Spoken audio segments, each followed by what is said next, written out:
The night had fallen heavier than usual, the kind that seemed to press its weight on the streets and dim even the bravest streetlights.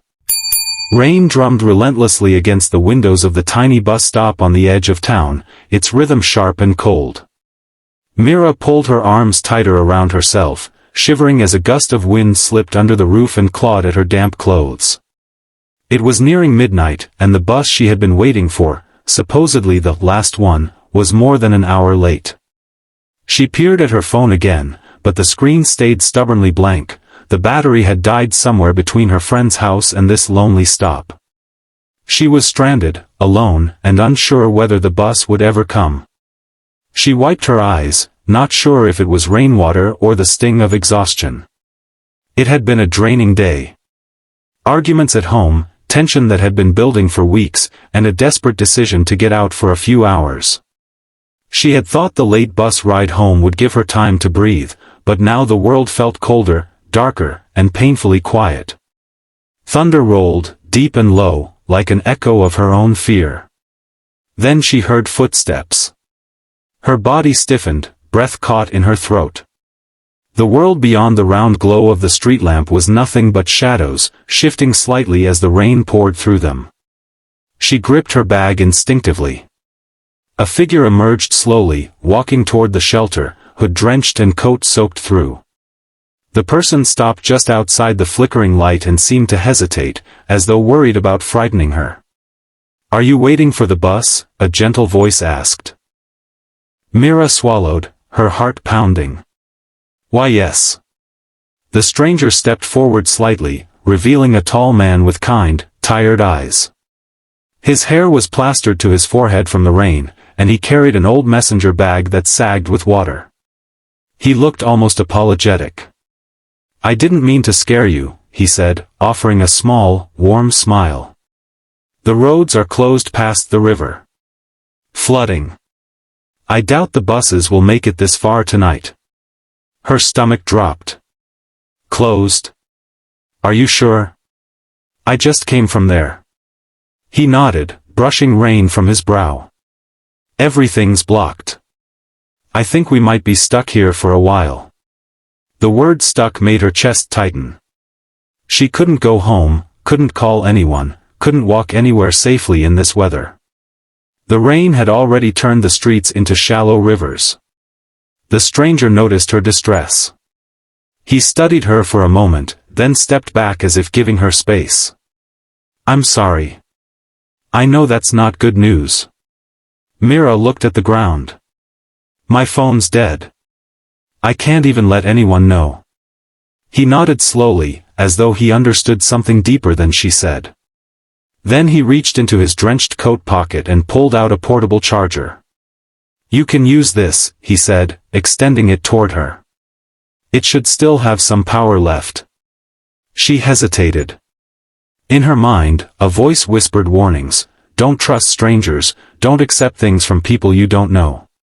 But another part of her, exhausted and overwhelmed, recognized the sincerity in his expression. She took it. "Thank you." He nodded lightly and stepped toward the far end of the shelter, giving her as much space as the small structure allowed. Mira plugged in her phone, watching the screen flicker to life. Relief washed through her like warmth. As her phone slowly charged, silence settled between them. The rain poured harder, slamming down in sheets. The stranger took off his soaked jacket and wrung it out gently over the pavement. After a while, Mira gathered her courage. "Were you heading home too?" He glanced at her with a thoughtful look. "Eventually. I was coming back from visiting someone." His voice softened. "A friend in the hospital." Her heart softened a little. "Oh. I'm sorry."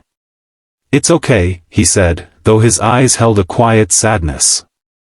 "She's recovering. I stayed longer than I planned."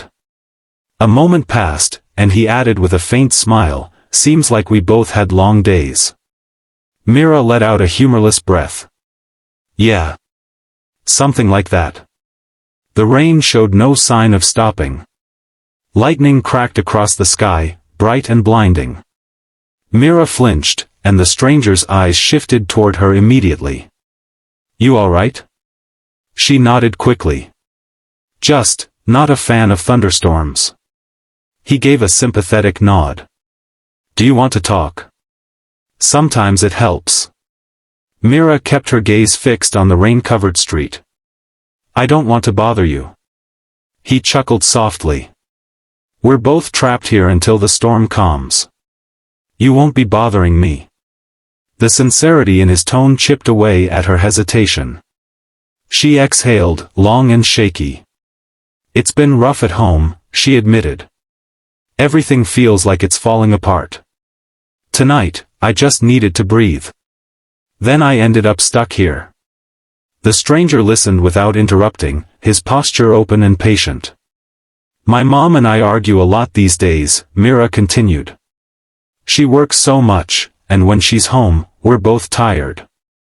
I guess we just don't know how to talk anymore." The stranger nodded. "Sometimes people hurt each other without meaning to. When emotions are high, understanding gets blurry." His words were gentle, thoughtful, like someone who had been through similar storms. Mira studied him. "You sound like you know from experience." He gave a slow, wistful smile. "I lost someone close to me because we waited too long to say the things that mattered. After that, I promised myself I'd listen more. Be patient. Stay when someone needed company." He paused, eyes drifting toward the dark horizon. "Sometimes kindness is just staying." Something in her chest warmed. She looked down at her hands. "Thank you, for not leaving." He shook his head lightly. "Nobody deserves to be alone in a storm." Hours passed. The streetlights buzzed softly.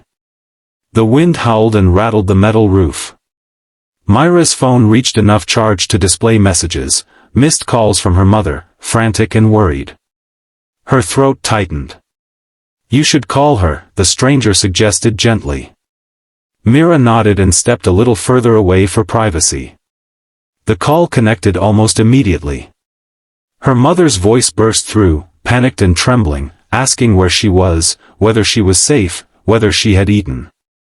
Mira felt tears spill silently as she reassured her mother that she was okay. "I'll be home as soon as the storm ends," she promised. When she ended the call, she wiped her eyes quickly. The stranger pretended not to notice her wiping tears but offered a small smile when she returned to her seat. "She must care a lot," he said. "She does," Mira whispered. "We're just tired." "Love gets tired sometimes," he said. "But it doesn't disappear." The rain continued through the deep hours of the night. The stranger kept Mira company, telling light stories now and then, funny ones about getting lost in cities, strange conversations he'd had with old farmers, memories that made her chuckle despite her exhaustion. He let her rest, let silence come naturally, let fear ebb slowly away. At some point Mira drifted off, her head drooping forward. The stranger gently shifted his bag, placing it beside her so she had something soft to lean on. He stayed awake, watching the storm, making sure the cold didn't creep too close, checking that she stayed dry under the roof. He didn't know her name. She didn't know his. But he stayed. Morning arrived slowly, with a soft gray glow spreading behind the clouds. The rain had reduced to a mist, then finally stopped. Birds began their gentle morning music, shaking water from their wings. Mira stirred awake, blinking groggily. "You slept for a bit," the stranger said softly.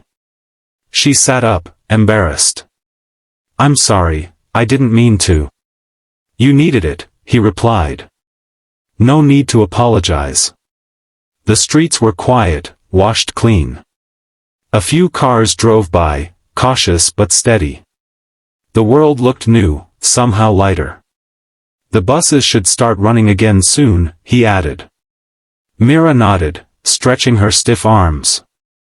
She suddenly realized how much calmer she felt, how much lighter her chest was.